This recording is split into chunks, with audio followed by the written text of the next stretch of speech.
ஓம் come கணபதியே நமக. அனைவருக்கும் வணக்கம். மீனாட்சி பக்தி மீடியா சேனல் சார்பாக உங்களை அன்போடு வரவேற்கிறேன். இந்த வீடியோவில் அக்ஷய திருதி அப்படின்னா என்ன அப்படிங்கிறத பத்தி பார்ப்போம். இந்த அக்ஷய திருதி என்ன அப்படின்னு பார்த்தோம் அப்படின்னா, ஒவ்வொரு தமிழ் வருடமும் சித்திரை மாதம் அமாவாசை கழித்து வரக்கூடிய மூன்றாவது திதியான திரியை திதியை தான் நாம அக்ஷய திருதி அப்படிங்கிறது கொண்டாடுறோம். இந்த அக்ஷய திதி அன்னைக்கு தான் பலராமர் அப்படிங்கிற பரசுராமர் என்ற ஜெயந்தி இந்த அக்ஷய திதி அன்னைக்கு தான் ஒவ்வொரு வருடமும் வரும். இந்த அக்ஷய திதி அன்னைக்கு என்னென்ன பண்ணலாம் அப்படின்னு பாத்தீங்க அப்படின்னா, அக்ஷய திதி அன்னைக்கு செய்யக்கூடிய எந்த ஒரு காரியமும் வளரும் அப்படிங்கிறது தான் இதோட அர்த்தம். அதுல தான தர்மங்கள் செய்வது, மந்திர ஜபங்கள் செய்வது, புதிய தொழில் ஆரம்பிக்கிறது, எந்த ஒரு புதிய முயற்சியும் இந்த நாள்ல நம்ம ஆரம்பிக்கலாம்.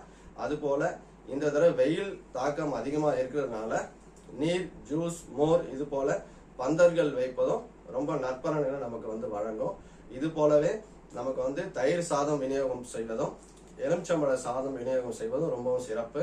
அதே போல நீங்க யாருக்குன்னா வஸ்திரங்கள் கொடுக்கணும், அதாவது வேட்டி சட்டைகள் கொடுக்கணும் அப்படின்னு தானம் கொடுக்கணும் அப்படின்னு பிரியப்பட்டீங்க அப்படின்னா வெள்ளை கலர்லயோ இல்ல மஞ்சள் கலர்லயோ கொடுக்கறத ரொம்ப சிறப்பா சொல்லப்படுது நம்ம சாஸ்திரத்துல.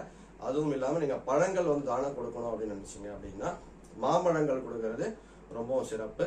அது போலவே இந்த நாட்கள்ல நீங்க யானைகளிடம் ஆசீர்வாதம் வாங்குறது அப்படிங்கிறது, நம்ம கோவில் எல்லாம் யானையில ஆசீர்வாதம் பார்த்திருக்கீங்களா? அது போல யானைகளிடம் ஆசீர்வாதம் வாங்குறது ரொம்ப ஒரு நற்பலன்கள் நமக்கு வழங்கும். அது போலவே இந்த அக்ஷய திதியானது வரக்கூடிய 10/5/2024 அன்னைக்கு வெள்ளிக்கிழமை அன்னைக்கு வருது. அன்னைக்கு ரோகிணி நட்சத்திரத்தோட சேர்ந்து வர அக்ஷய திதி அப்படிங்கிறதுனால ரொம்பவும் சிறப்பு. அதாவது அக்ஷய திதி பொதுவா ரோகிணியோட சேர்ந்து வருது அப்படிங்கிறது ரொம்பவும் சிறப்பா நம்ம மூல நூட்கள்ல சொல்லியிருக்கு. இதுவரை சொன்ன எல்லா விஷயங்களையும் நீங்க பின்பற்றி வாழ்வில் எல்லா நலங்களையும் வளங்களையும் பெற்று பல்லாண்டு காலம் வாழ வேண்டும் என்று இறைவனிடம் பிரார்த்தனை செய்து கொண்டு உங்களிடம் இருந்து விடைபெறுகிறேன். மீண்டும் அடுத்த பதிவில் சந்திப்போம். நன்றி, வணக்கம்.